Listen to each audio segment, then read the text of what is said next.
Welcome back to the X Podcast, sitting here across from Zachary. And we are continuing our series on everything to recap how Men's Night went. How did you feel like it went? It went amazing. Okay, great. Yeah. Great. Sorry, I just had a cookie, and it was... I was trying to stall for you. My stalling did not go well. It was fine. Actually, I had it finished. But okay. I was Perfect. savoring the last few crumbs from the delicious cookiness that was there. Do you have a favorite cookie? Are you like a chocolate chip guy? Like a snickerdoodle guy? You're gonna hate my response. I probably will. You're gonna hate my response. Okay. I feel like with cookies, the way I feel like when people ask me my favorite food, it has less to do with the type of food, it has more to do with who makes it. So I people that know me know I'm not picky. I like everything. So I like Mexican, Italian, pizza. Fine dining. Whatever. I love everything. But it really is more about the chef behind it than what the type is. And I feel the same way about cookies. So like when you say chocolate chip cookie, I mean it really depends because there's everything from a stale crunchy Chips Ahoy to my mind went to the chocolate chip cookie at North Star. Oh my gosh. You bite into that, you see God. That thing, especially when you get them to heat it, oh, it's so rich. It's so good. So that's my annoying answer. What about you? My favorite cookie? I mean, you cannot beat a sugar cookie. Like a sugar cookie with... You can't? No, you cannot. Okay. With icing and sprinkles and a Christmas cookie. Dude. The passion. Oh, my gosh. There's a reason why Santa looks the way he does. I mean, he just eats all those cookies. You can't stop. They are incredible. Huh. I love a good snickerdoodle. Love a good chocolate chip. I love a good snickerdoodle. Oh. It needs to be a quote on a t-shirt you make. Oh, Interesting. Love a good snickerdoodle. Really just, you can't, there's such a variety with cookies. There is. But to me, it's more about again, chocolate chip. Is it soft and gooey, or is it does it feel synthetic, or does it feel crunchy? Does it feel like? Because my favorite kind of cookies are the ones that are gooey and warm and rich and maybe have a little extra to it. Again, you're gonna make fun of me, but brassica, like a toffee crunch with it, or something like that, or something like that. Nut. Have you had the Tahitian? Yes, the Tahitian chocolate cookies at Brassica. Yeah, it's good. So good. It is good. Or they have the North Star again. They have the triple chocolate truffle fudge. Oh my god! I love the chocolate chipper. At Panera. Panera. That's a good cookie. Oh, I was hoping for more of a reaction on chocolate chipper. Yeah, I laughed inside. I giggled. I'm not surprised that you have that one just right in the memory bank. But also similar to that one. Not similar to that one, but Chick-fil-A has a good chocolate chip cookie. Yeah, it does. Yeah, it's a little crunchier than I would usually like. But it's great. I like the crunch and it's a little soft on the inside. Yeah. Before our listeners just get so turned off by this chocolate chip cookie conversation, how do you feel about the chocolate chip cookie with ice cream? Oh, like a bazooki? Yeah. That's great. Yeah. So good. That's like peak Rebecca Brown. That's her dessert is like. I make a good bazooki. I need to have y'all. Ice cream with a chocolate chip. I need to make one for y'all. Yeah. The restaurant I worked at in Lexington, Kentucky, they had half-baked chocolate chip skillet cookie. That's what they called it. I didn't know there was a bazooki, but that was the first time I ever had it. And oh my gosh. Yeah. It's something about the melty ice cream with the cookie. And then they would drizzle 3 different types of caramel syrup, white chocolate syrup, and chocolate syrup on top. Caramel? Mm-hmm. And caramel? Caramel. That's where Elijah brings down fire. We're talking about caramel, the food. I don't know about that. Caramel. Now you sound Southern. Caramel. I'm going to get some caramel at the gas station before I get my oil. Right in my car. Okay. You're sounding very Southern with that accent there. Well. Yeah, you are from the South. Yep. Yeah, it's a great dessert. So just want to throw this out there. I have to give a little shout out from time to time, but Joy, part of our church, she was telling me that her and her husband, they do real estate around here. She does real estate. She was telling me that she put in ChatGPT over the weekend all of her hopes and dreams of the greatest place to live, of one day when she retires, where she should move. She's like, I just want you to know, the first thing it spit out was Greenville, South Carolina. Whoa. And I was like, I'm not surprised. Such an epic How much place. did you pay OpenAI to put that as the Listen, answer? it was just I can't tell ChatGPT to tell the truth. It just does. Have you ever used anything besides ChatGPT? No, but I saw a terrifying but sobering John Oliver 40-minute on AI and all of the tragedies that have been happening with it recently. And Yeah. the tragically apathetic response to its creators on all different, whether from Gemini or ChatGPT or Claude, all of them. I'm not afraid of the future, but there's some pretty bad things happening right now with no guardrails, and the people behind it seem to have very little concern for it. We'll probably do. It's a whole nother conversation. We'll probably do for we touched on AI multiple times. It's like from its genesis to dangers of AI and kind of then some of the future optimistics of where it's going. But it'd be interesting to do like a little roundtable on the current state of AI and some of its good uses, some of its bad uses, some of its uses in the church with creativity and different things like that. I know several people on staff have opinions on all that, and so it'd be interesting to like put together a little conversations for the future. So last time we talked, we were talking about community, vulnerability, what that looks like, the power of community within a church context, and I brought some insights from a spiritual survey we did. There's a lot more that spiritual survey covered, and I thought it'd be interesting just to pick your brain on a couple of the things that were revealed through this, and maybe it's interesting for y'all to hear about yourselves, I guess, as a community and kind of where we're at and what we're good at, what we're have room for growth in. Yeah. So I'm just gonna kind of spitballing a few things. Maybe we'll go somewhere and land. If you don't know what this is, we actually did a whole survey, asked a ton of questions in different categories, just to get a snapshot of where we're at as a church when it comes to our spiritual growth, spiritual maturity, spiritual depth. It was interesting. Some of the areas where we are our strongest, for example, was I believe Scripture is the ultimate authority, shaping my beliefs, values, and decisions. Got a really great score on that one. Can you share? What's the percentage or score? So it's out of 4. Okay. So over 3.5 out of 4. Wow. Really, really good. Now we're just coming off the series perspective that we did this one. So hopefully everyone was taking that one to heart when it comes out, which I think is great. I recognize unhealthy patterns from my past and am actively working to grow beyond them.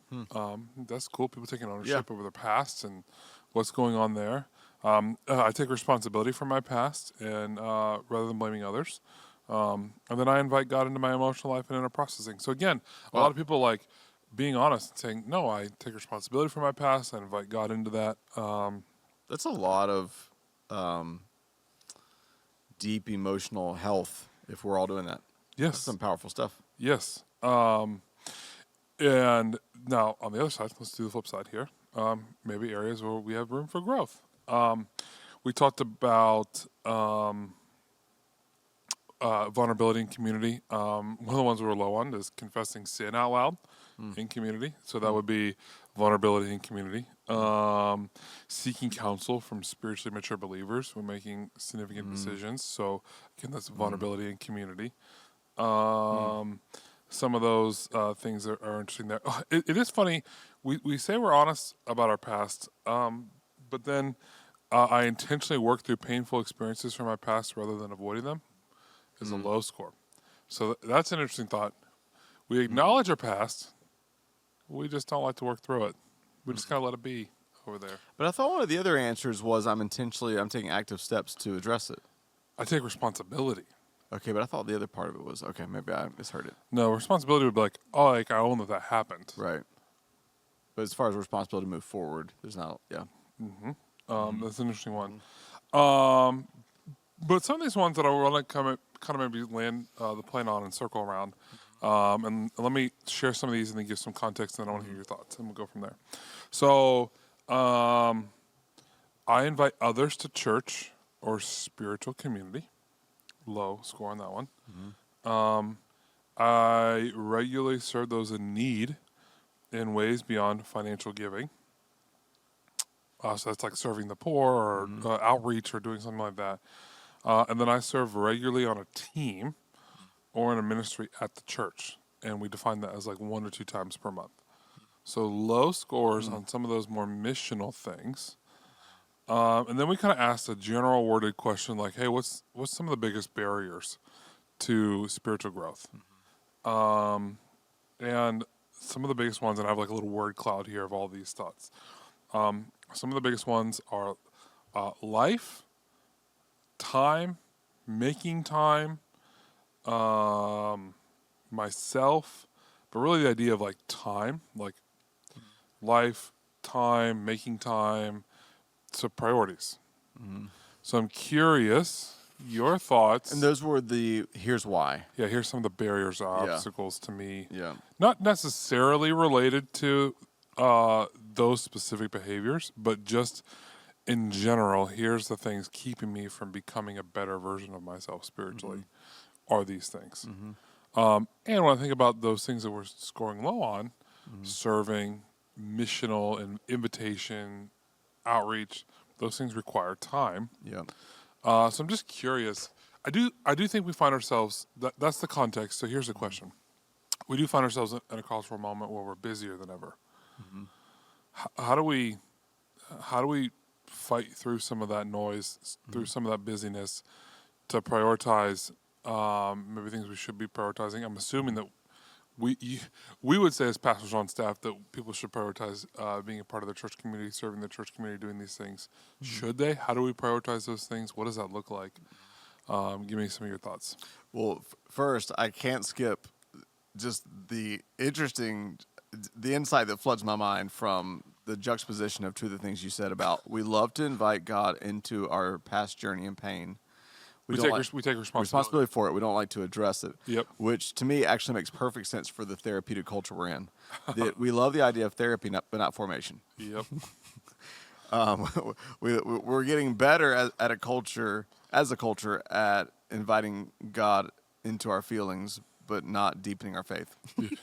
100%. And so I just think that probably nails the cultural moment we're in. Yep. And then, with the other stuff, I think, it's interesting when you hear these things because there's several things at play. I think number one, as a leader, like it always starts looking at ourselves. Okay, whatever we see low scores in as a community, like, leadership in the church has to look at ourselves and say, okay, Yeah. are there things am I embodying that? Yeah. Where am I not? It probably usually comes down to what's not being taught or what's not being embodied. Side note, I want to reframe. Not low scores like we're failing or we're bad, but just like room for lower. Growth. Yeah, room for growth. Right, because the scores are relative too, because probably a lot of people that would visit our church would be astonished by the servant leader culture. Correct. We have an insane amount of servant leaders that are incredibly sacrificial and generous, and it's honestly mind-blowing. Yeah, correct. But it is one of those things to where if people aren't already serving and they're not new to church and wanting to get involved, it is hard to twist the arm. And I even hate that because that's not what we want to do. We want to inspire, not guilt.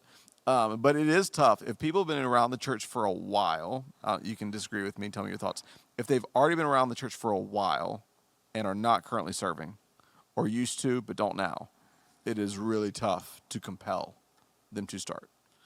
And you're right, probably a lot of that has to do with time. But it's an interesting cocktail because it's always that tension between we make time for what's important, and yet there is a very practical side in which we are in probably the busiest time in history. If you have kids and they're in sports, that's going to be your life. If you swim with the current stream, that's going to be your life and your family's life. And not saying that's bad. It's not. But people have more options today than they've ever had for entertainment. It's amazing, and I'm guilty of it. I finish a show on Netflix, and then I'm like, there's 20 other ones that I'm recommended that are just like that one. So in terms of entertainment, in terms of option and traveling, in terms of option and spending time with people, and in terms of obligations, from your work to, again, kids' lives are busier than they've ever been. The amount of investment of an 8-year-old to play baseball, is what 30 years ago it would have been if they're, training for the majors. And then busyness in terms of digital noise, like we're in the noisiest time ever in terms of social media, in terms of news. And so I do think it would be naive to ignore that impact. And so, yeah, I'm not sure. I'd have to process a little bit more where those two converge. And I'm sure it looks different for everybody. But I think those are the two things of how does someone catch such a glimpse of calling, such a glimpse of the epic, vital nature of the church and what's worth giving their lives to where it rearranges their days. I mean, it is interesting. I don't know how busy they were in the book of Acts, but it is interesting. The moment you see the church born, there is a rearranging of their days. It says they were daily in the temple. They were daily in one another's homes, having communion, giving themselves to prayer, giving themselves to teaching, giving themselves. There was a giving of themselves to the activity of God. The activity of God was central. And so it is interesting to look at what does that look like in a healthy way where people see the activity of God as priority. And yet, the beauty of the church is you don't just gather, but you scatter. You scatter back into life. You scatter back into the marketplace, into the sports, into your teams so that you can be salt and light. And I think we are in an interesting experiment of time in the busyness of how all that plays out. Yeah, we really are. I think what's interesting for me is how do you even begin to set about the process of figuring out your priorities and what matters and what does that look like? I think I can sit here in my seat as a pastor on staff and I can be like, well, duh, pick the church. Like that, like that's the easy answer. But I don't think it's that cut and dry or that black and white. Sure. For example, just in my own life, I've got 4 kids. One's playing U10 soccer, one's playing U8 soccer. 2 of the 4 are playing dance, although one of them is doing dance and not soccer. We have 2 different preschools that we're sending our kids to. And we have 2 of the 4 are a Girl Scout thing. Plus on top of regularly trying to do like our kids events and things like that we have here, plus all the events that we do that I have to be here on staff at church. And we have something going on pretty much every single night of the week. And it's rare the moments that we get to sit down, just the 2 of us, my wife and I, and it's just like, oh, we don't have a night where we have to do anything. And I'm like, gosh, this feels amazing. I recently just took a day off, actually, while my kids were in school, and my wife took the day off, and we just took the day off and cleaned the house. And we were sitting there eating lunch on the porch, and we're like, why don't we do this more often? Like, feels amazing. And I don't know if it was the fact that there were no kids around or it was just beautiful or what it looked like, but it felt like so amazing. I was on sabbatical last year, and I remember thinking, gosh, like this feels so crazy. Well, I guess where I'm going with this long meandering thought is it seems like whenever in my own life, and again, this is just for me, so I don't want to project this as prescriptive for everyone else in the world out there. But if it's true for me, there maybe others would find resonance with it. When I make time to actually slow down, to not be as involved or not do anything, including the church, I'm going to include the church with that. I actually feel like I have time to actually breathe and my thoughts to catch up, and I actually feel more alive than ever before. How does that add to the measure of all this or compute with all this or anything like that? Yeah, it is an interesting dance of how do you become, I don't even want to use the word productive, but more intentional without being so busy.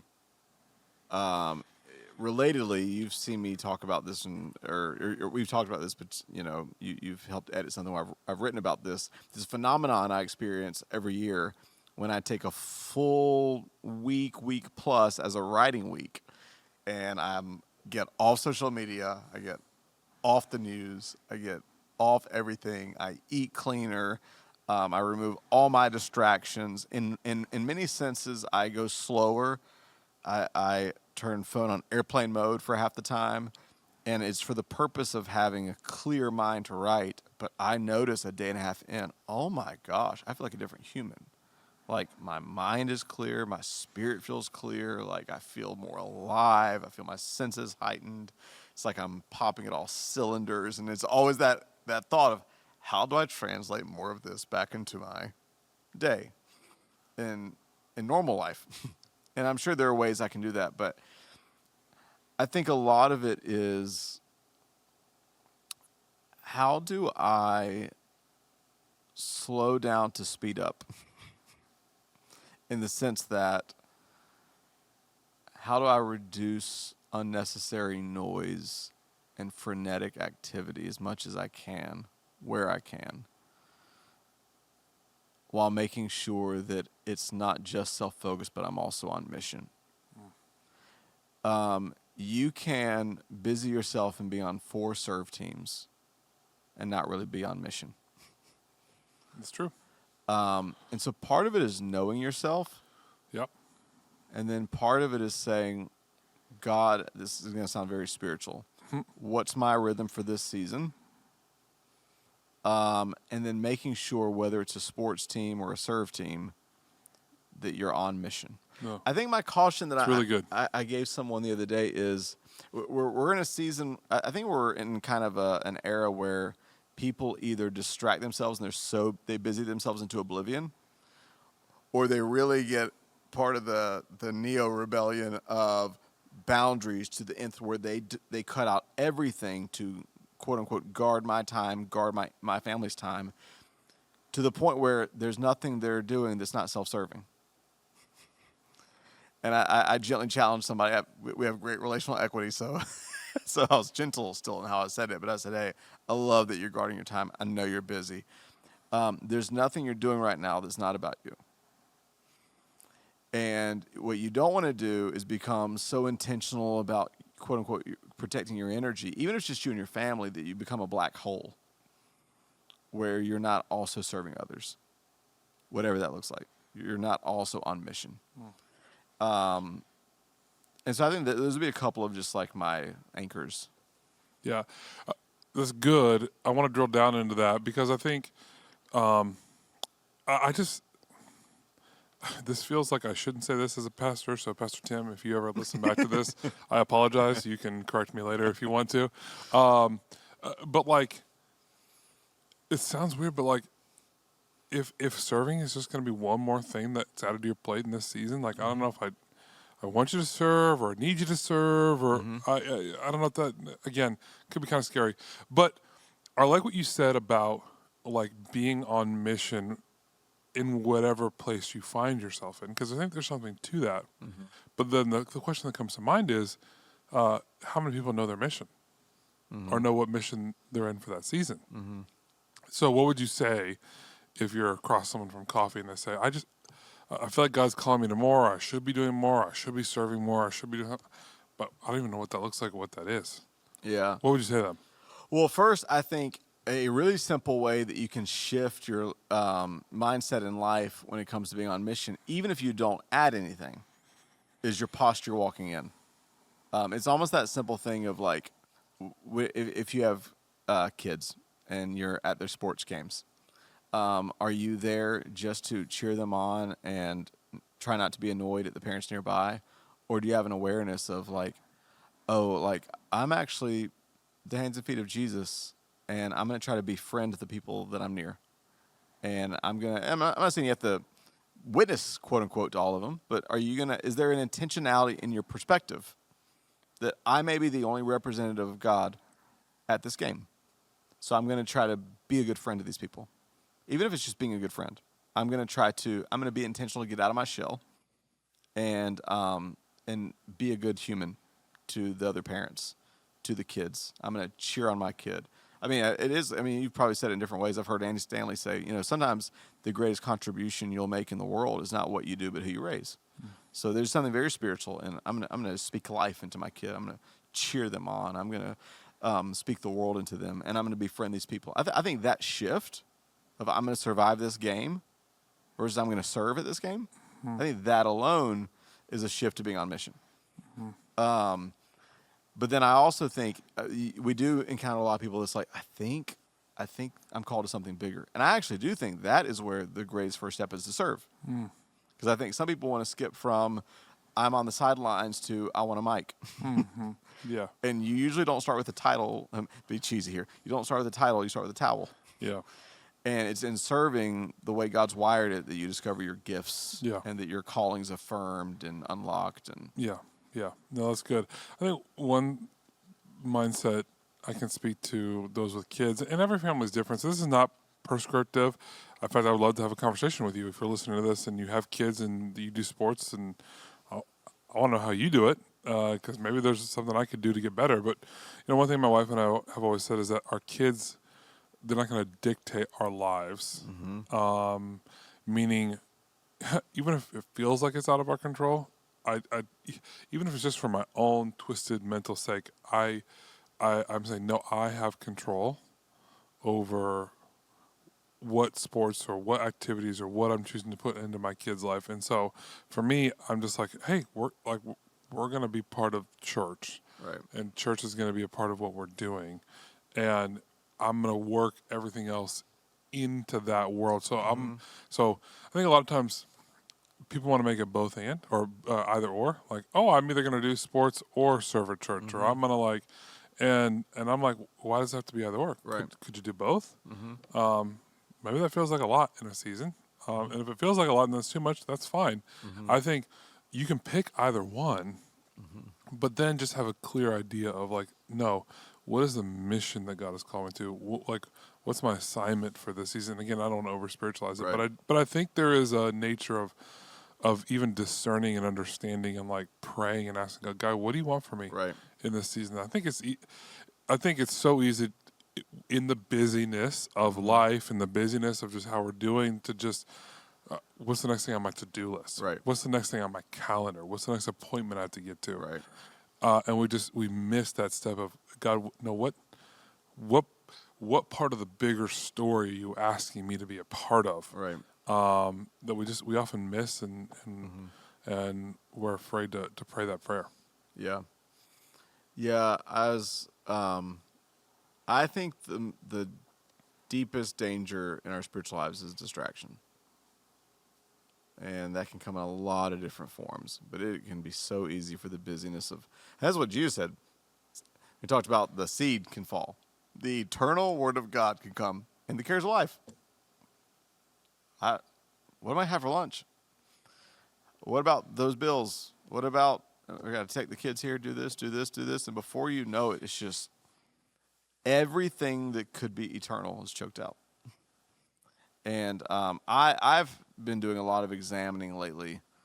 And I think a lot of where I can struggle with regret recently is not even like as much mistakes. I've made plenty of those, but it's opportunities squandered or seasons I wish I would have stewarded better or brought more. And when I look back, for me, I can't speak for anybody else, usually the demon in the middle of it was distraction. I was so worried about that or focused on that. And I just think it takes a lot of intentionality to say, how can I not just make it through hectic seasons, but how can I bring some intentionality to it? Yeah. And I think a lot of that, I wish we're both such type A people. It would be awesome to have a different perspective on here. So if you're type B, I'd love to hear your perspective. Because for me, I default to, like, I got to have a set of values and I got to have a set of principles and all these things, like, help me make sure that I'm living with intentionality in my life. But I know that's not everybody. And so I'd be very curious what other people do to make sure that they're doing that. But that's my response to that. Yeah. And that's what I default to. Yep. Well, and I think some people, it'd be great to have a different personality. I also think, and probably part of it's because I'm preparing for this message that I'm speaking. This will have already come out, but on eternity, and it's like, even for me, as type A as I can be, like, it has just convicted the heck out of me with a sense of how much urgency I lack. And so whatever my personality is, like, there are some urgent things about living for eternity. And I think where some of the personality can differentiate is whether your response to that is external or internal. Like, probably for us, externally, it's like, I need to write out vision. I need to do that. For some people, it's just more internal. I need to reorient my inner compass, what matters, and live from there. For some people, it's setting big goals. For some people, it's just like, oh, no, I need to reshift my direction and my focus. And so, the danger of that is, and I say all that to say, it'd be easy for me to look at someone who's just doing something internally or making a small shift and whatever, and be like, oh, they're not doing enough, or oh, they're not living with enough intention, and that's not true. Right, exactly. No, I agree with that. And I think that it'd be easy for people listening to this to be like, oh, like, or to overthink, like, am I living on mission or not on mission, or what that looks like? And I just say, you're never going to go wrong with a little self-reflection and a little self-internalization. Hey, God, what do you feel like what do I feel like you've called me to this season? Who have you intentionally put in my life that I can serve or reach this season? And what does it look like for me to be more involved in the life that you've called me to live? Yeah. And just let God speak to you. Yeah. And I think that there could be seasons that lead you to serving in the church, if you're part of our community, in X-Church specifically. And if you're someone who maybe has felt God convicting you, like, oh, you should do that more, or you have more capacity to do that, I say, what are you waiting for? We need you. I know we don't like to talk about need, but to your urgency point, like, no. Like, there are people who walk through our doors who, like, need to hear the gospel of Jesus Christ. Yeah. We need people to help hold babies, to hold doors, to help people find seats, to there's just so much, I think, opportunity for people to step into things. And so if you've been on the sidelines, just, I'll get there one day, or I'll get there eventually. Like, what are you waiting for? Yeah. Now's the time. Yep. But if this season, you're called to a sports field, or you're called to, to work or doing whatever, like, then, all right, God, who do you have for me? Who are you putting in my path? Who are you putting in my life that I can share your good news with, or doing things in that way? And I'd be curious to see how that would transform our living. Yep. It makes a difference. It makes a difference how you, and I can remember that from, how was it you that asked me the other day how long I've been in vocational ministry? Mm-hmm. I think in 2011 was when that started. Yeah. Which means I had almost as many years in the workforce, not in ministry. I'm aging myself here, as I've had now in ministry. So I remember what it's like the days that I walked in just to survive. And the days I walked in with a sense of mission. And it transforms it. Not just the people around you, it transforms you. The days I walked into the restaurant or the retail or wherever I did with a sense of, man, like, God's put these people around me. I'm going to pray for them. I'm going to invite them. I'm going to serve. This is part of something. It can transform it, even if it's just internal. Yeah. But anyway, there's a lot of good conversations. I think based on the spiritual survey, there are a lot of conversations we can have on this podcast. There'll be a lot more interesting ones in terms of the dichotomies between, how we view ourselves and the actions we take, and willingness to find counseling. We talked about community already. We talked about serving. There's more gold to be mined. Yep. From that. We'll do it. Love these conversations. And if you're listening, which you are, let us know what's speaking to you. Let us know what you're wrestling with, what you feel like is, what does the time crunch look like for you? How do you view all that? But until next time, we will see you next week. Hey guys, it's Russ. Thanks so much for listening. We really believe if we can get around tables instead of behind screens, if we can talk to each other instead of at each other, we can make the world better. To help us do that, here are a few things you can do to help. First, if you haven't yet, leave a review on Apple or Spotify and hit subscribe on YouTube. This helps more than you know. Also, if you have been impacted by the community out of which this podcast comes, that's X-Church. Maybe you're local or you've been touched by the messages and impact across the country, even the world. I want to encourage you to support this work.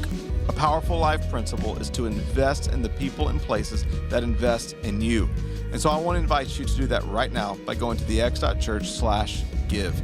You can give a one-time small gift, a sacrificial gift, or even become a recurring partner. Together, let's keep elevating the conversation thinking higher, loving deeper, and making the world better.